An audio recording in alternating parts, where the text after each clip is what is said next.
The Syrian people have endured 4 years of extremely violent conflict. During these 4 years, more and more people have been forced to abandon their homes because of the bombing. The only option available to those unable to leave the country is to live in camps near the border, like this one in northern Syria. There are 300 families here. We were given 60 tents during a first distribution, then a further 30, so 90 in all. People sold their furniture and whatever belongings they brought with them to buy a tent or build some form of shelter. Since the beginning of the conflict, half of the Syrian population have had to flee from their homes. There are no medical facilities, no toilets, no drainage systems. Each family gets 15 litres of water. That's not even enough to drink. How can we wash or wash our clothes? Winter makes the lives of these families even harder. When it snows, there's a huge problem. When the snow melts, there's an even worse problem because everything's muddy. Everything gets wet, the blankets get wet. You have to heat your tent or your home. And fuel, the availability of fuel is difficult, but the quality of fuel is even worse. So it's kind of the risk balance. You can't not heat the tent because then everybody will get hypothermia. But they're using this fuel and there's an explosion, the tent might catch fire. Explosions caused by poor quality fuel have become so common that MSF's hospital in Idlib Governorate now specialises in treating patients suffering from burns.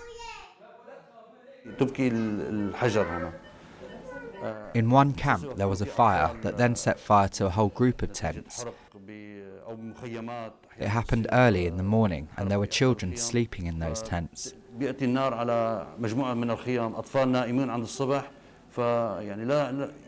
not their fault. People are getting burned because they're trying to keep warm or because of barrel bombs exploding.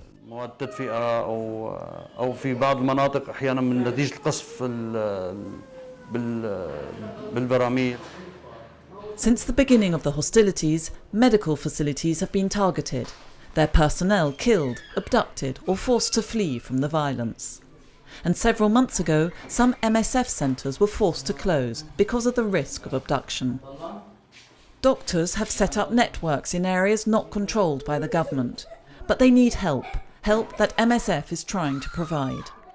The teams are only too aware from their contacts with Syrian doctors that thousands of people are in need of humanitarian aid, but their scope for action is woefully inadequate.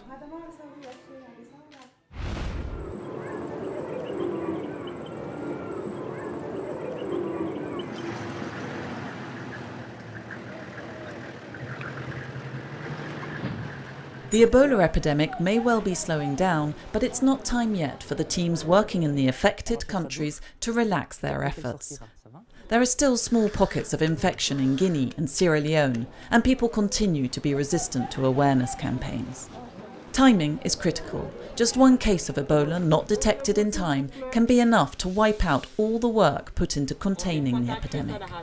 So, to ensure that people understand and integrate infection prevention advice, health promotion teams like this one in Monrovia repeat the same messages time and time again.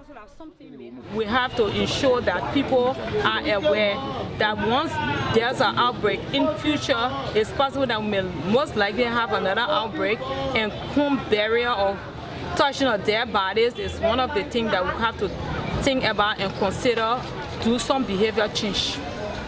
Once the epidemic is over, countries affected by the outbreak face the challenge of restoring their already fragile healthcare systems that have been reduced to a state of collapse.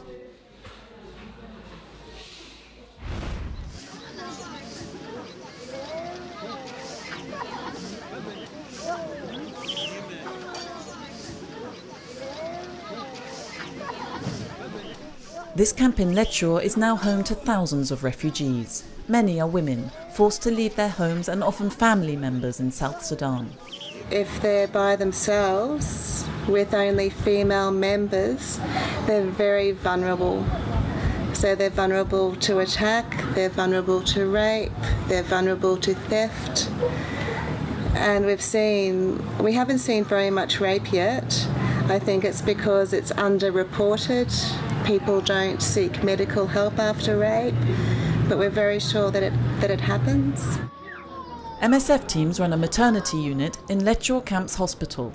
A few days ago, this woman was giving birth when she found out she was having twins. Both babies are doing well, but their mother has difficulty imagining what the future holds for them.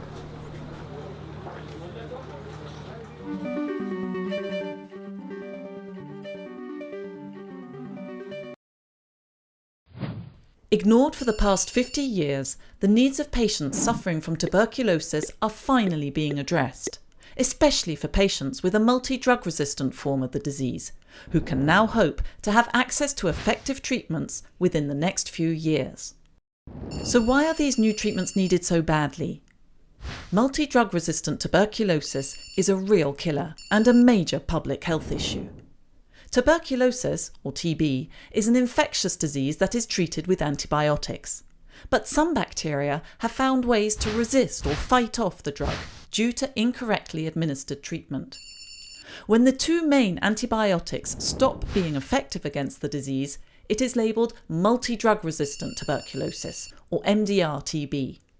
These are the 27 worst affected countries. Because it exhausts all available treatment options, MDR-TB is very hard to treat.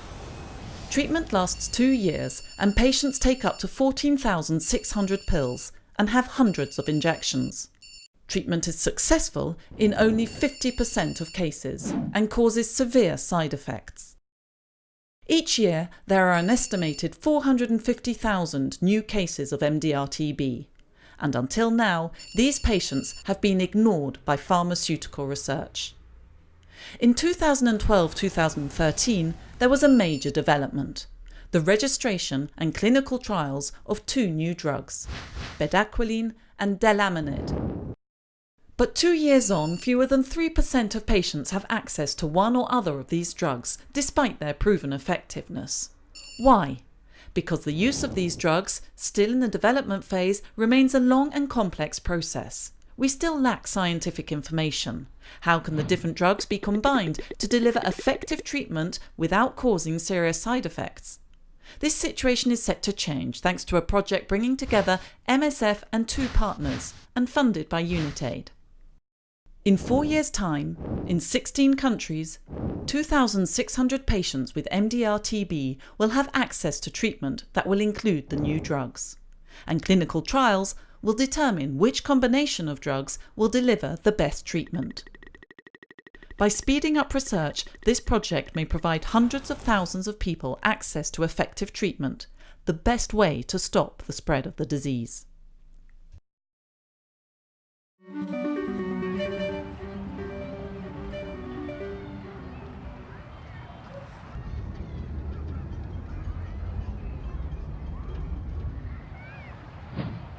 Every year, some idiot comes up with a list of most corrupt nations, and Afghanistan is always on top. Here's a country that, by all conservative estimates, has had, some say, $2.7 trillion pumped into that country. On the issue of, well, the benefits not really trickling down to the population after 15 years of continuous pumping of enormous quantities of money. Yes, I've seen that. And there's a lot of reasons. The first, in my mind, the first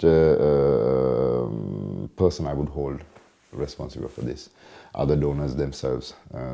This was a highly politicized intervention, and the donors were under enormous pressure to disperse of a lot of funding, and they did that through most often local NGOs, who are basically proxies of a handful of warlords and very powerful Afghani who have historically, for the last 30 years, held the population to ransom. So